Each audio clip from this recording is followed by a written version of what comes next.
करीब 32 साल का एक लड़का मस्जिद में नमाज पढ़ रहा था और जैसे ही उसके पास में लगा हुआ एक खड़ा हुआ व्यक्ति नमाज पढ़ रहा है, उसकी नजर उस लड़के पर पहुंचती है। क्योंकि वो लड़का कुछ अजीब तरीके से नमाज पढ़ रहा था, अजीब तरीके से खड़ा हो रहा था, अजीब तरीके से अपनी नियत बांधी हुई थी। इसी बात को देखते हुए पड़ोसी लड़के ने उसको टोका कि तुम सही से नहीं खड़े हो, तुमने सही से नियत नहीं बांधी है। बस उस लड़के ने कहा ठीक है, मैं सही से कर लूंगा। अगला दिन आता है, अगले दिन भी वही लड़का जब नमाज पढ़ रहा है, जो उसके पास में खड़ा हुआ था वो आज पास में नहीं था लेकिन दूर था। दूर होने के बावजूद भी उसकी नजर उसी लड़के पर पहुंच जाती है। तब भी उसका अलग ही ढंग था खड़े होने का और नियत बांधने का।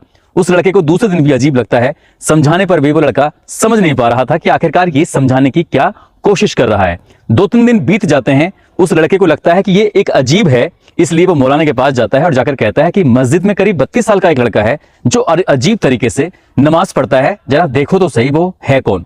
मौलाना साहब उस लड़के को रोकते हैं और रोकने के बाद पूछते हैं कि बेटा तुम्हारा नाम क्या है। कहता है कि साहब मेरा नाम तो यूसुफ है। तो कहते हैं यूसुफ तुम नमाज कुछ अजीब तरीके से पढ़ रहे हो, क्या बात है।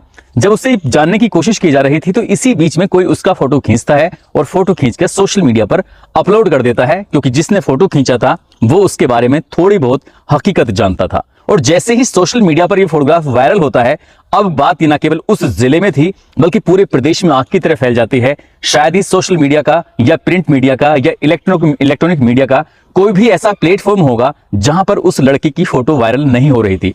और जब उसकी हकीकत सामने आती है तो लोगों को यकीन नहीं हो रहा था कि वो व्यक्ति जो इतना पढ़ा लिखा है, जिसने एक नहीं दो नहीं बल्कि 4 सरकारी नौकरी हासिल करने के बाद भी ऐसा कदम उठाया।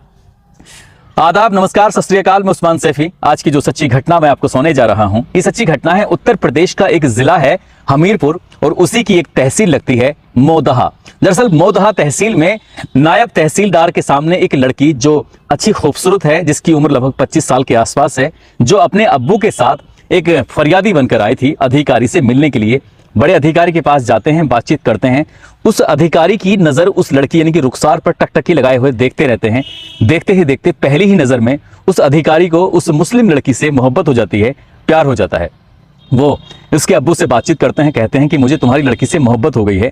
जैसे ही उस लड़की के अब्बू ने ये बात सुनी, उन्हें यकीन नहीं हो रहा था कि ये ऑफिसर उसकी लड़की को आखिरकार ऐसे कैसे पसंद कर सकते हैं। यानी कि फरियादी की बेटी से अधिकारी को मोहब्बत हो जाती है, प्यार हो जाता है, शादी का इजहार कर बैठता है। और शादी की जब तैयारी होती है तो तैयारी होना भी इसलिए भी थोड़ा मुश्किल था क्योंकि लड़के का नाम आशीष गुप्ता होता है, जो नायब तहसीलदार होते हैं। नायब तहसीलदार ने अपने प्यार का इजहार कर दिया।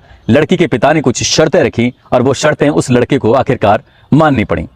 शर्तें मानने के बाद अब उसका नाम आज तक तो आशीष गुप्ता होता है, लेकिन आशीष गुप्ता से वो अपना नाम बदलकर यूसुफ रख लेता है। रुखसार से निकाह हो जाता है। निकाह में कई लोग शामिल भी हो जाते हैं। जैसे एक निकाह की प्रक्रिया होती है, प्रक्रिया में शामिल होने के बाद अब उसको कुछ बताया जाता है कि नमाज कैसे पढ़ी जाती है और क्या मुस्लिम रीति रिवाज के तौर तरीके होते हैं।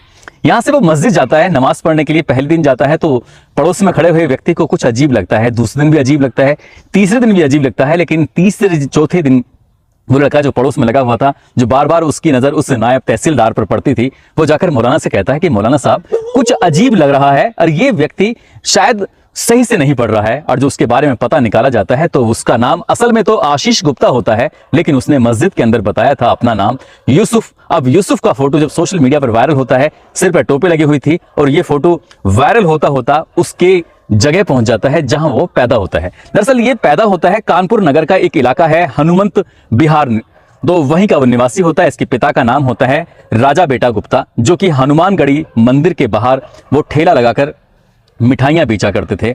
उनकी पत्नी है जिसका नाम उमा देवी है, जो गृहिणी है, अपना घर का कार्य करती हैं। उनके बेटे हैं, एक बेटे का नाम है आशीष गुप्ता और दूसरे बेटे का नाम है अंशज उर्फ प्रिंस। दरअसल आशीष गुप्ता पहली नौकरी जब हासिल करता है, क्योंकि शुरू से वो पढ़ने लिखने में होशियार होता है, और उसकी नौकरी लग जाती है कानपुर में ही एक ऑर्डिनेंस फैक्ट्री है, उस फैक्ट्री के अंदर वो नौकरी करने लगता है। लेकिन पढ़ने में होशियार होने की वजह से उसे लगता है कि ये नौकरी सही नहीं है, कुछ और मेहनत की जाए।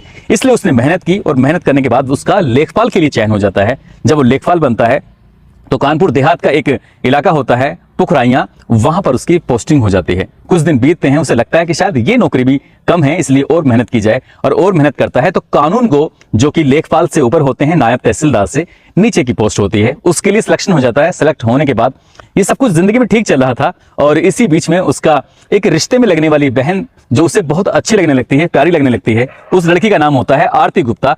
आरती गुप्ता से वो अपने प्यार का इजहार करता है और कहता है कि मैं तुमसे शादी करना चाहता हूं। अब आरती गुप्ता के परिवार वाले मान जाते हैं, तैयार हो जाते हैं, भले ही वो दोनों रिश्ते में भाई बहन होते हैं। हालांकि मीडिया रिपोर्ट यही कहती है कि वो दोनों भाई बहन होते हैं और उनकी शादी होती है। शादी होने के बाद जहां जहां भी पोस्टिंग होती थी इस अधिकारी की, वहां वहां आरती गुप्ता भी साथ रहती थी और वक्त के साथ साथ उनको 2 बच्चे भी पैदा हो जाते हैं। सब कुछ जिंदगी में ठीक चल रहा था और ठीक चलते चलते अभी करीब 4 महीने पुरानी बात कर रहा हूं मैं, दिसंबर में हूं और 4 महीने अगर बैक जाएं तो 4 महीने पहले की बात है। एक फरियादी फरियाद लेके इनके ऑफिस में आता है। जब ये नायब तहसीलदार बन जाते हैं, हम जिला हमीरपुर का एक जो मोदहा तहसील है वहां पर ये नायब तहसीलदार थे। वहां पर फरियादी फरियाद लेके आता है, उनकी बेटी साथ आती है, बेटी से मोहब्बत हो जाती है। मोहब्बत होने के बाद दोनों शादी कर लेते हैं और शादी करने के बाद ये पोल खुल जाती है। जैसे पोल खुलती है तो सबसे पहले निकल के सामने मैदान में इनकी पत्नी आती है जो पहली बीवी थी, और पहली बीवी ने जाकर हमीरपुर नगर कोतवाली में एक एफआईआर दर्ज कराई और एफआईआर में साफ साफ कहा कि मेरा पति लगभग 4 महीने से मुझसे ना मुलाकात कर रहा है और ना ही बात कर रहा है। मेरे पति को बहलाया गया है, फुसलाया गया है और मेरे पास कुछ ऐसे फोटोग्राफ हैं जिन फोटोग्राफ से पता चलता है कि मेरे पति का धर्म परिवर्तन कराया गया है और धर्म परिवर्तन करने के बाद उसने दूसरी लड़की से शादी कर ली है। दरअसल मुकदमा अपराध संख्या 395 भारतीय दंड संहिता की धारा 494 के तहत मुकदमा दर्ज होता है। साथ ही यूपी विधि विरुद्ध धर्म संपरिवर्तन प्रतिषेध अधिनियम 2021 की धारा 3 और धारा 5(1) के तहत मुकदमा दर्ज होता है। इसमें साफ साफ ये उल्लेख होता है कि जब पहले एक शादी हो चुकी है, वो भी हिंदू रीति रिवाज के हिसाब से, तो हिंदी रीति रिवाज में दूसरी शादी करने का कोई प्रावधान नहीं है।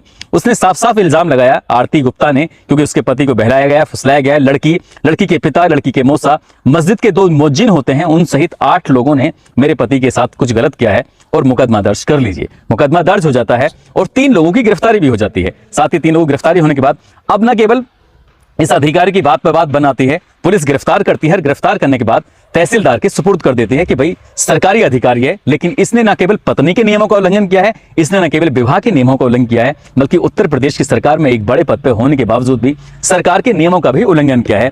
पहला नियम का उल्लंघन होता है नियम नंबर 29, जो कि आचरण के उसमें आता है। साफ साफ उसमें उल्लेख है कि कोई भी जो हिंदू व्यक्ति है वो 2 विवाह नहीं कर सकता, क्योंकि बहु विवाह की सरकारी अधिकारी को कोई भी अनुमति नहीं है। पहला नियम ये तोड़ा। दूसरा नियम 3 तोड़ा है, जिसमें सत्य निष्ठा पर संदिग्ध नहीं होना चाहिए, यानी कि शासन, इससे ऐसा करने से शासन की छवि धूमिल होती है। अब न केवल जेल जाने की नौबत आ रही है, बल्कि बर्खास्त की भी नौबत आ रही है। और जो आशीष गुप्ता ने किया है वो अपनी पत्नी को धोखे में रख के किया है।